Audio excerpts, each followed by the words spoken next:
Tetapi kita melihat bacaan Alkitab itu dipisahkan oleh kurun waktu ribuan tahun. Tentu persoalan budaya dan keadaan-keadaan darurat yang tidak bisa dipahami menurut konteks kita sekarang, harus kita lihat zamannya. Karena untuk menyeberangi perbedaan zaman, ruang, waktu, budaya, bahasa itulah maka kita mempelajari sejarah dan arkeologi. Saya berada di Gunung Nebo, baru saja mendarat. Kita melihat tempat di mana Nabi Musa berhenti untuk melihat tanah perjanjian. Saudara-saudara, di tempat ini yang dikisahkan dalam Alkitab ini, dia bisa melihat tanah perjanjian seperti yang diberitakan kepada nenek moyang bangsa Israel. Dan Musa sudah selama 40 tahun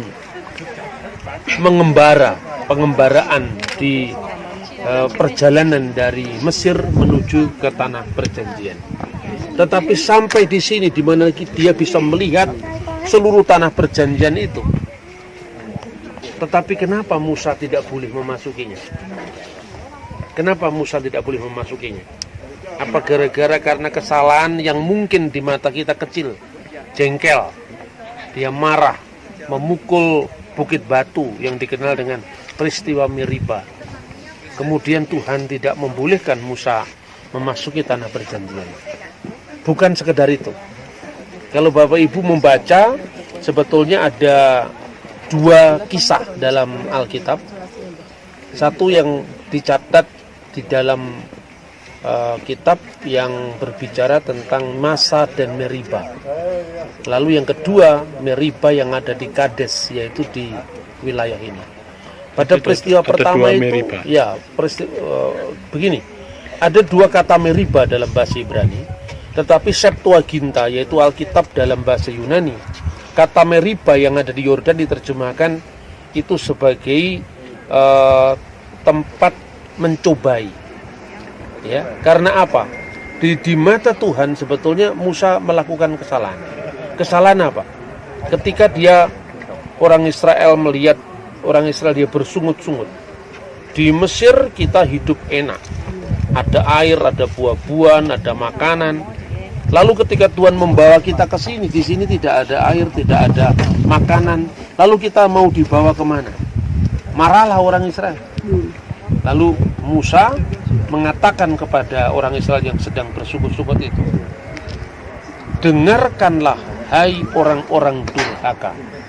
Dan kata yang diterjemahkan dengan dengarkanlah hai orang-orang durhaka itu di dalam bahasa Ibrani simpuna hamurim.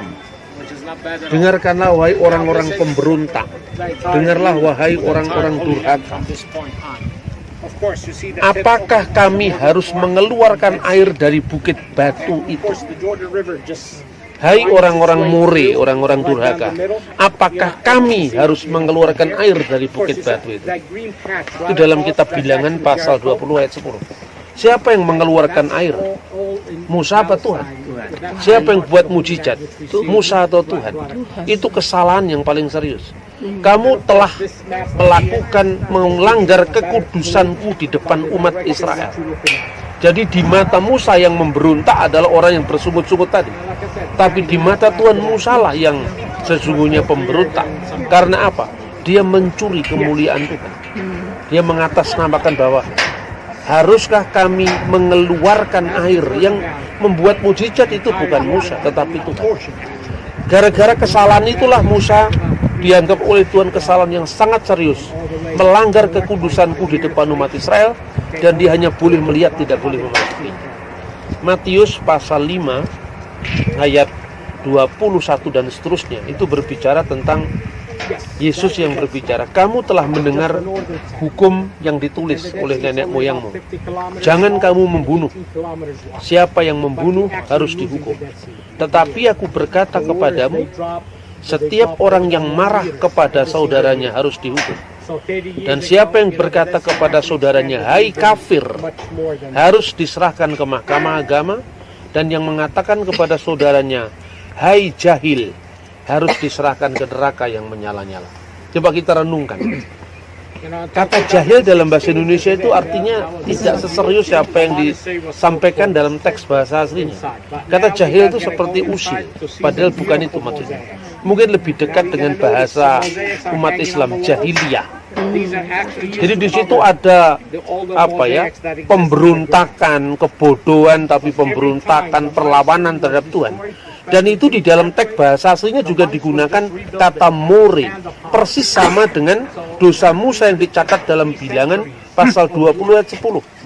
Jadi sekalipun Tuhan Yesus itu bicara sehari-hari memakai bahasa Aram, tetapi banyak ungkapan Ibrani muncul di situ. Dan sekalipun Alkitab tertulis dalam bahasa Yunani, tetapi banyak ungkapan-ungkapan Aramaik yang muncul dalam Injil, misalnya kata kurban, Eli Eli lama sabaktani, Etfata atau Evata, Gabata, Hakaldama, Maranata, itu bahasa Arab. Nah di sini Tuhan Yesus juga menggunakan satu kali bahasa Arab. Dalam bahasa Aramaiknya yang dicatat dalam teks Alkitab yang disebut Pesita. Pesita itu Alkitab dalam bahasa Aram, bahasanya Tuhan Yesus. Itu ditulis begini: Wikul denimar le aku he raka mihayabhu leknusta. Dan siapa yang mengatakan kepada saudaranya, hai kafir raka, maka dia diserahkan ke mahkamah agama. Apa salahnya mengucapkan kata raka? Dan raka itu diterjemahkan tepat dalam bahasa Indonesia kafir. Artinya apa? Itu caci maki teologis. Ada satu contoh di dalam buku Talmud yang menceritakan begini. Ada orang Yahudi berdialog dengan orang Goyim. Goyim itu Gentile, non-Jewish. Dia mengatakan, mengecek orang Yahudi tadi, di rumahku ada makanan yang siap disajikan untukmu, daging yang segar. Daging apakah itu? Terus si non-Yahudi tadi mengatakan, daging babi yang segar, yang sudah dimasak untuk kamu. Lalu Yahudinya marah, dan dia menggunakan kata-kata raka.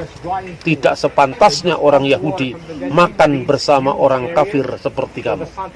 Jadi kata raka itu artinya caci maki teologis. Itu di mata Yesus sudah salah.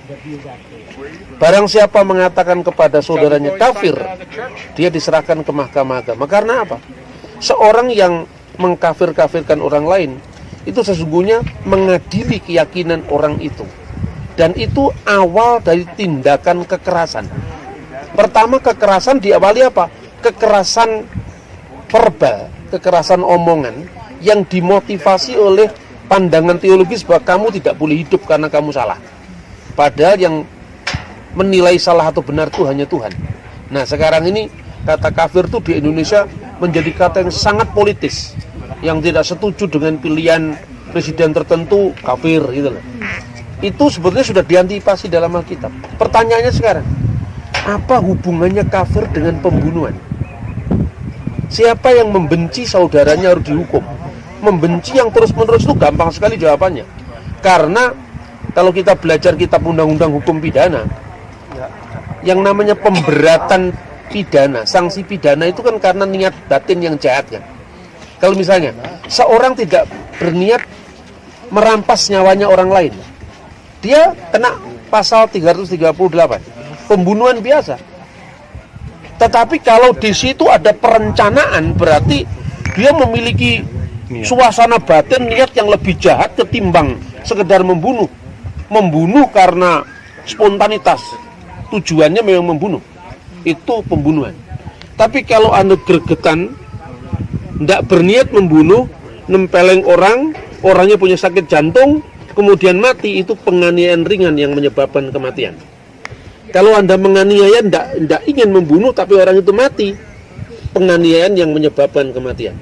Tetapi apa artinya pembunuhan berencana kok lebih berat? Karena niat batin untuk menimbang-nimbang itu kan masih ada. Itu dalam bahasa Belanda, kalau dalam KUHP disebut met bedah tenrada, itu ada waktu untuk menimbang-nimbang. Menimbang-nimbang jadi apa enggak. Tapi kalau orang membunuh sudah nyiapkan golok, menyiapkan tali, nanti dibuang di mana. Itu kan berarti suasana jahat itu terpelihara lama. Itu pembunuhan berencana. Jadi kalau pembunuhan dengan rencana jahat, itu gampang jawabannya. Tapi pembunuhan dengan pengkafiran apa? Di dalam buku Talmud yang disebut Pirkei Avot, yaitu etika bapak-bapak bangsa, itu disebutkan gini. Untuk apa Taurat diberikan kepada Musa? Taurat diberikan kepada Musa di Sinai. Dari Musa lalu diberikan kepada Yehosua bin Nun. Di ayat tadi dikatakan Musa menumpangkan tangannya kepada Yosua dan dia meneruskan misi kenabiannya itu kepada Yosua. Ada alih generasi. Maka Musa hanya melihat tanah perjanjian, Yosua yang meneruskannya. Kan begitu. Lalu Yosua memberikannya kepada Seknim, tua-tua bangsa Israel. Tua-tua bangsa Israel memberikan kepada Nevim, para nabi. Nabi kemudian memberikan kepada Enas, Kneset Hagedolah. Memberikan kepada seorang yang ditugasi menjadi hakim di Kneset. Makanya dikatakan, barang siapa yang mengatakan Wikul denik marle akuhe raka mihayabhu lagus penusta.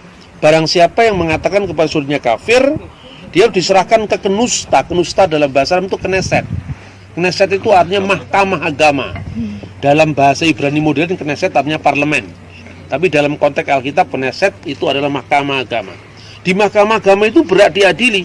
Untuk apa Taurat diturunkan? Pertama, untuk pertimbangan hukum pengadilan. Kedua, untuk mengajar edukasi. Dan yang ketiga, seyak la Torah, membangun pagar untuk Taurat. Apa artinya membangun pagar untuk Taurat? Kamu telah mendengar jangan berzina. Tetapi aku berkata kepadamu, seorang yang melihat wanita dan mengingininya dalam hatinya, dia telah berzina. Berarti sebelum orang berzina harus membangun pagar supaya dia tidak berzina. Sebelum orang membunuh harus membangun pagar agar dia tidak membunuh, makanya tidak membenci. Makanya bentuk takfir itu adalah meniadakan hak orang lain untuk hidup, meniadakan pilihan orang lain untuk hidup. Kita tahu kebenaran itu ada di mana, tapi kita tidak berhak mengadili kebenaran tidak hadir di mana. Karena itu haknya Tuhan. Kalau etika kehidupan umat beragama seperti ini, maka bukan hanya orang Kristen rukun dengan orang Kristen. Orang Kristen bisa hidup damai dengan semua agama. Itu pelajaran yang sangat penting. Lalu yang terakhir, seorang yang membunuh secara teologis, itu awal dari pembunuhan fisik. Theological killing adalah awal dari physical killing. Ketika orang merasa dirinya benar, dia tidak punya kekuasaan, tidak ada masalah.